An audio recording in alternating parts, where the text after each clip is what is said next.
Hey students, welcome to our channel the Bioquister. कैसे हो बच्चों आप सब? I hope you all are doing well. आज की वीडियो में बच्चों हम डिस्कस करेंगे मेडिकल एग्जामिनेशन कैसे होता है आपका एमएनएस में, और आपको किन किन बातों का ध्यान रखना है, प्लस मेरा मेडिकल एक्सपीरियंस कि मेरा मेडिकल एक्सपीरियंस कैसा रहा, and little bit girls talk, क्योंकि एमएनएस सिर्फ गर्ल्स के लिए है तो गर्ल्स टॉक तो बनती है। तो चलिए शुरू करते हैं। Medical examination in military nursing service. तो चलिए बच्चों शुरू करते हैं। तो जब मेरा मेडिकल और इंटरव्यू होने वाला था तो हमें मतलब 40 बच्चों के ग्रुप से डिवाइड किए हुए थे। 40 बच्चे आ जाएंगे, 40 बच्चे नेक्स्ट डे, 40 बच्चे उससे नेक्स्ट डे। तो जब मेरा ग्रुप गया धोलाकुआ आरआर हॉस्पिटल में, हमारा इंटरव्यू और मेडिकल कंडक्ट होना था। तो सबसे पहले जब हम गए बच्चों, एक तो बारिश इतनी तेज थी, जितनी प्रिपरेशन के साथ गए थे अच्छे से, मतलब बाल वाल सेट करके, कपड़े वपड़े अच्छे पहन के, सुबह 4 बजे से लेके 7 बजे रिपोर्टिंग करनी थी। 4 बजे मैं घर से निकली और इतनी तेज बारिश बारिश बारिश में हम वहाँ पर पहुँचे। तो सारा जो घर से गेटअप लेके चले वो सब बाल वाल सब बेकार हो चुके थे हमारे। पर चलो खैर छोड़ो। तो वहाँ जाकर हमें सबसे पहले तो हमें क्या करा गया, जितने भी बच्चे, हम 40 बच्चे थे। सबसे पहले बच्चों हमारा ब्लड टेस्ट और यूरिन टेस्ट के लिए हमें सैंपल दिए गए। हमने अपना ब्लड टेस्ट और यूरिन टेस्ट के लिए सैंपल दिया।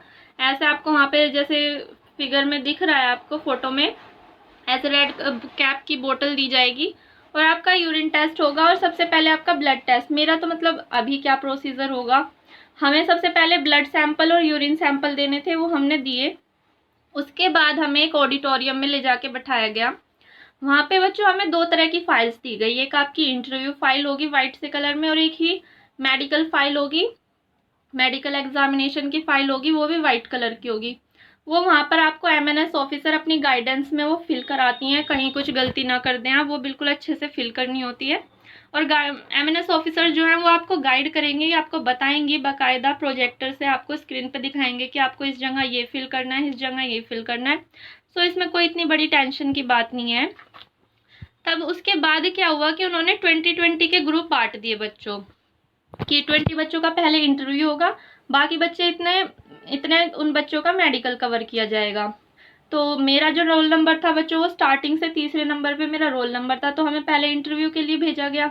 वहाँ से हम इंटरव्यू होके हम बैठ गए। तो जब तक पूरे 20 बच्चों का इंटरव्यू नहीं हो जाता, मेरा स्टार्टिंग में फटाफट हो गया। इतनी नर्वसनेस, मुझे कुछ आइडिया ही नहीं हुआ कि मैं बच्चों से पूछ सकूं कि भाई क्या पूछ रहे हैं अंदर, क्या नहीं, कैसा है।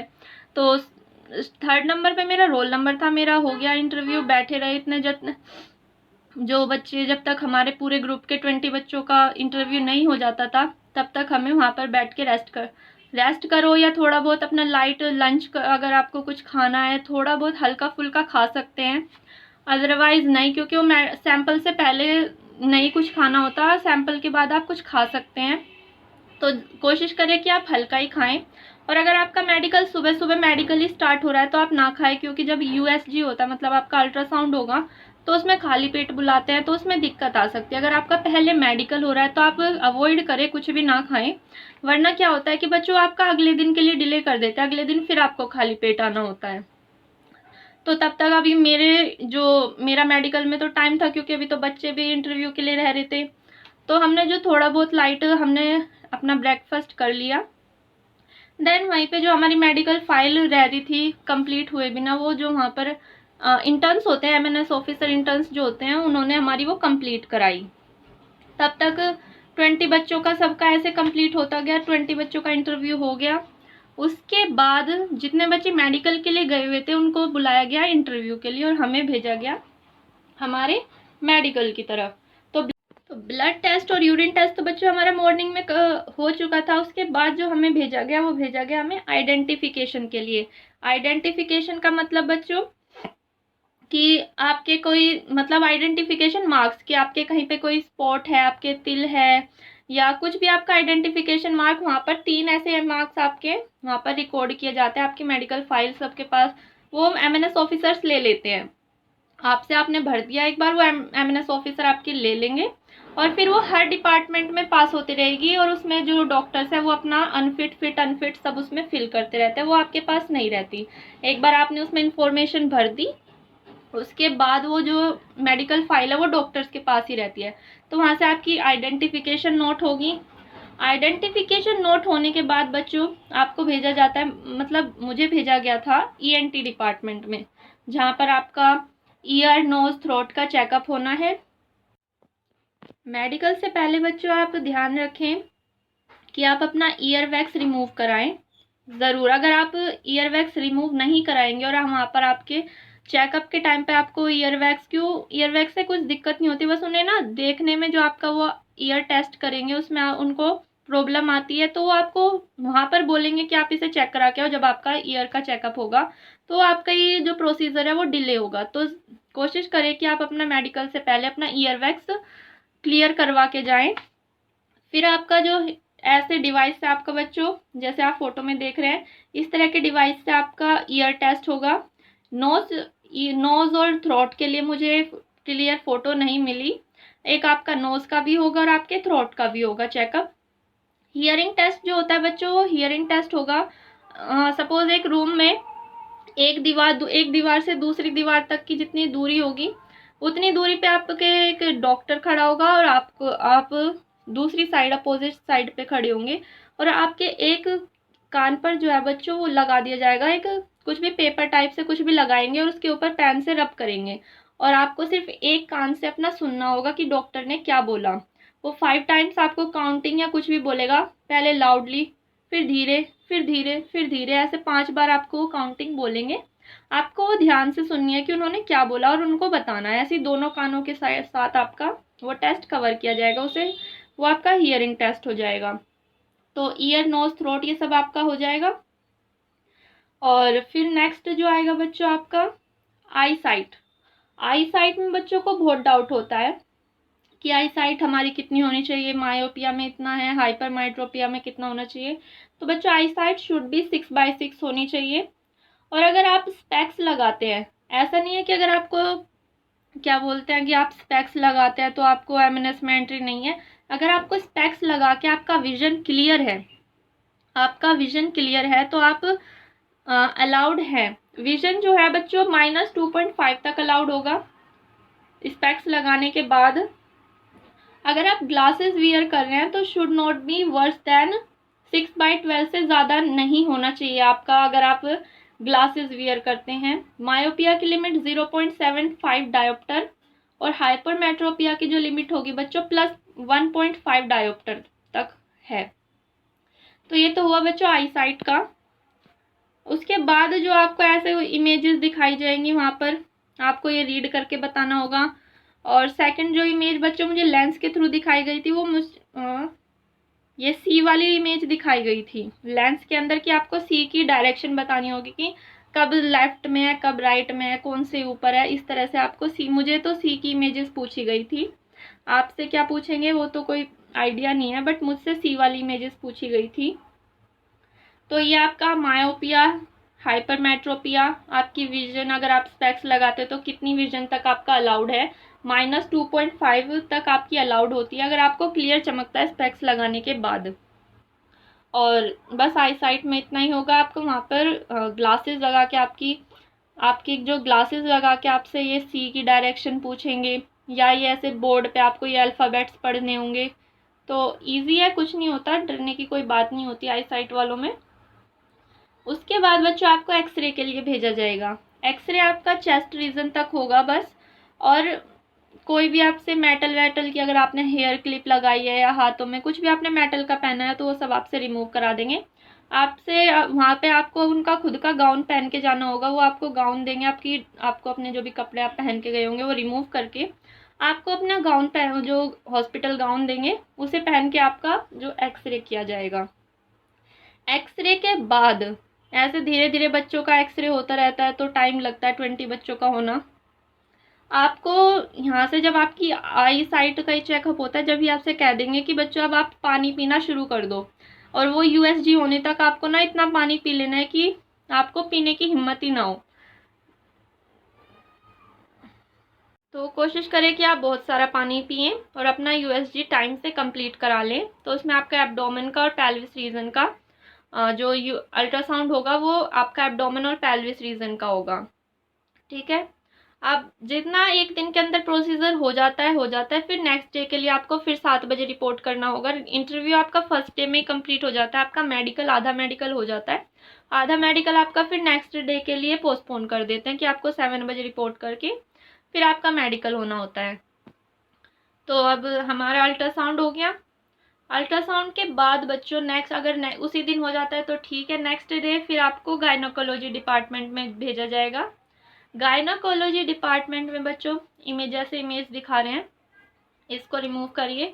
ऐसे आपको चेयर पे बैठाएंगे, डॉक्टर आपको चेकअप करेगी। तो ये आपका गायनोकोलॉजी डिपार्टमेंट में होगा। एक बात बच्चों ध्यान रखिएगा, जब आप अपनी मेडिकल फाइल भी फिल करोगे तो वहाँ क्या होता है, आपको ना जो आपकी मंथली डेट होती है वो फिल करनी होती है कि आपकी लास्ट मेंस्ट्रुअल साइकिल कितने मतलब किस डेट पे हुई है या 1 महीना पहले हुई है, तो आपको वहाँ पे डेट फिल करनी होती है। तो ऐसे मेरे साथ एक लड़की थी, उसका उस टाइम पे पीरियड्स चल रहे थे। फिर डॉक्टर मैम ने बोला वहाँ पे कि आपको इसमें अपनी मेंस्ट्रुअल साइकिल लास्ट कब हुई वो फिल करनी है। तो उसने अपनी लास्ट वाली मंथ की कर दी। तो आप ये गलती मत कीजिएगा, क्योंकि उस टाइम फिलहाल आपकी मेंस्ट्रुअल साइकिल चल रही है, आपके पीरियड्स चल रहे हैं, तो आपको बताना है कि मैम मेरे चल रहे हैं, तो उस हिसाब से आपका फिल करा देंगे कि क्या लिखें क्या नहीं लिखें।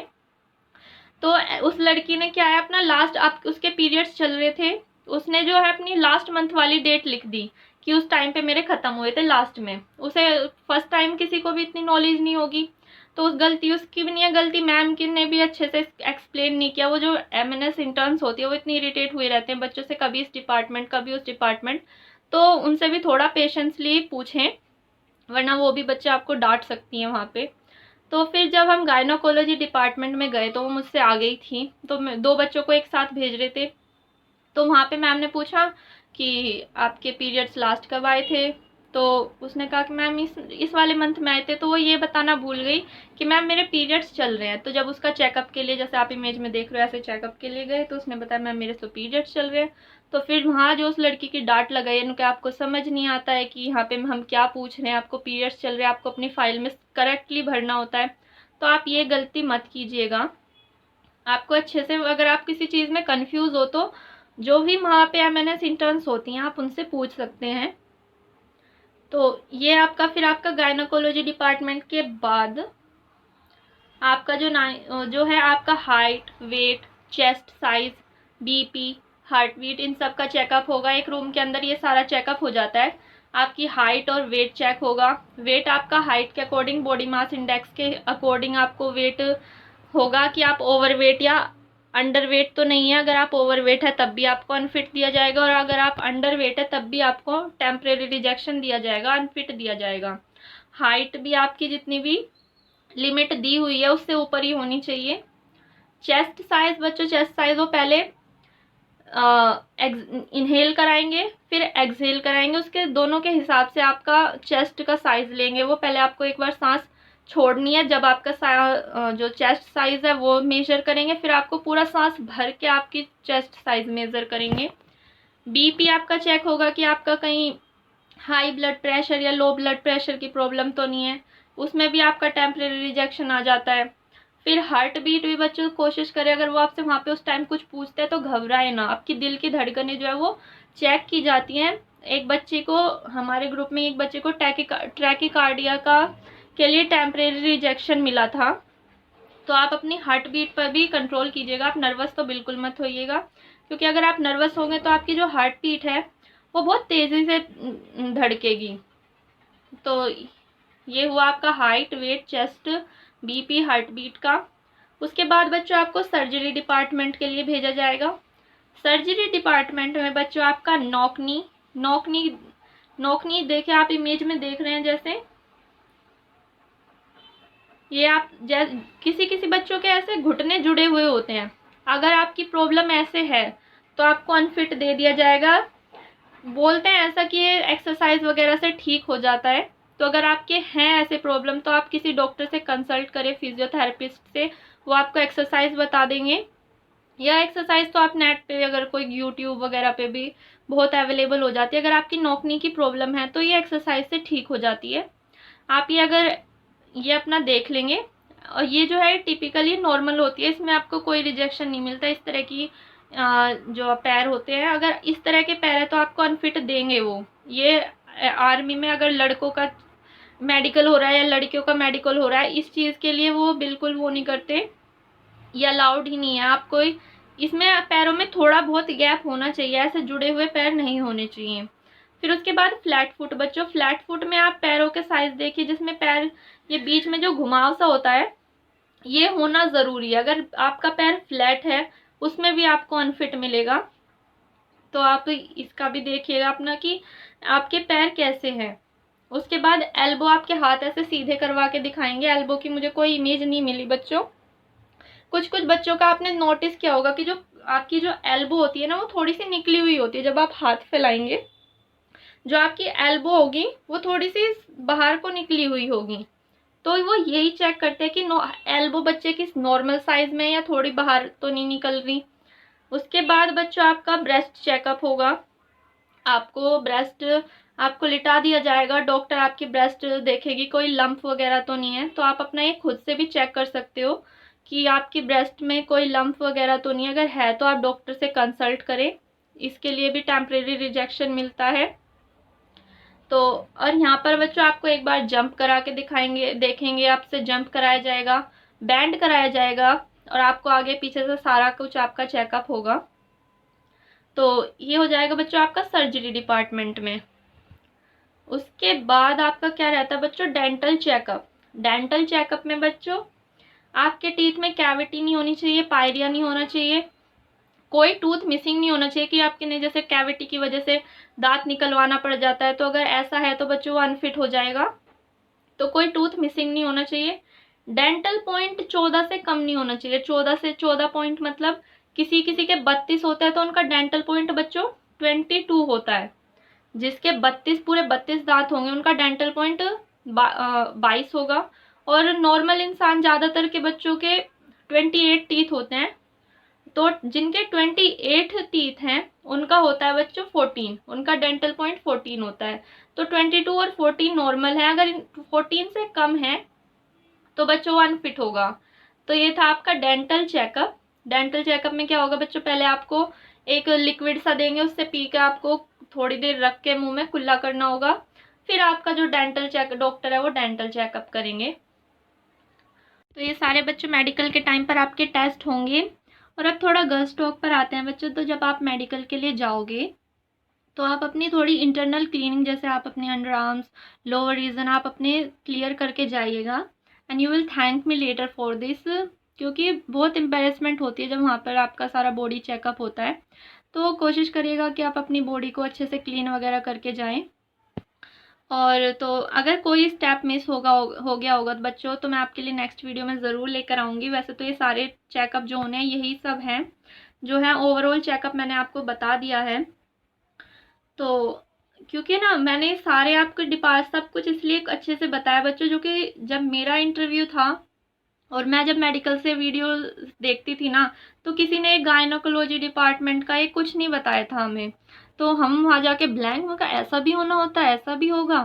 तो आप इसलिए आप पहले से प्रिपेयर्ड रहें, आप अपने अच्छे से प्रिपेयर होके जाएं। कोशिश करें अगर आप इंटरव्यू के लिए अपने कोई पैंट शर्ट में या फिर फॉर्मल कपड़ों में जा रहे हैं तो आप अपना एक एक्स्ट्रा लोअर टी शर्ट आप कैरी करके जा सकते हैं। तो आपको मेडिकल में जो है ईजी पड़ेगा, आप चेंज कर सकते हैं वहाँ जाके। उसके बाद नेक्स्ट बच्चों आप ध्यान रखिए, आप फ्रूट्स खाइए, ग्रीन वेजिटेबल्स खाइए, अपना एक बार हीमोग्लोबिन चेक करा लीजिए। अगर आपका 12 से कम है बच्चों, 12 से कम है, अगर आपका 11.9 भी होगा तो आपको रिजेक्ट कर देंगे, टेम्परेरी रिजेक्शन दे देंगे। आप आफ्टर 42 डेज आपको अपना रीमेडिकल कराना होगा। तो आप अपना हीमोग्लोबिन ज़रूर चेक कराएं एक बार। तो ये जो चीज़ें आपके हाथ में, आप वो उन चीज़ों को अपना कंप्लीट रखिए। जो होना है वो तो होगा, लेकिन हीमोग्लोबिन आपके हाथ में, आप हीमोग्लोबिन अपना 12 से अबव रखिए। तो जो है आपको वहाँ पे आपको टेम्परेरी रिजेक्शन नहीं मिलेगा। क्योंकि लड़कियों में जो अनीमिया है, अनीमिया का कॉज सबसे ज़्यादा होता है। क्यों? क्योंकि हमें मेंस्ट्रुअल मंथली हमारा ब्लड लॉस होता है। तो इसीलिए हमें अनीमिया का सबसे ज़्यादा रिजेक्शन लड़कियों को अनीमिया के लिए मिलता है। तो आप कोशिश करें कि आप अपना जो हीमोग्लोबिन लेवल है वो अबव 12 करें। और बस बच्चों, चलिए बच्चों, इसी के साथ ही वीडियो का एंड होता है। और अगर आपको कोई डाउट है, कोई इन्फॉर्मेशन चाहिए तो आप चैनल को सब्सक्राइब कर सकते हो और कमेंट में मुझसे पूछ सकते हैं। और अगर आपको वीडियो पसंद आई हो तो आप लाइक भी कीजिए। And thank you for watching. मिलते हैं एक नई वीडियो के साथ।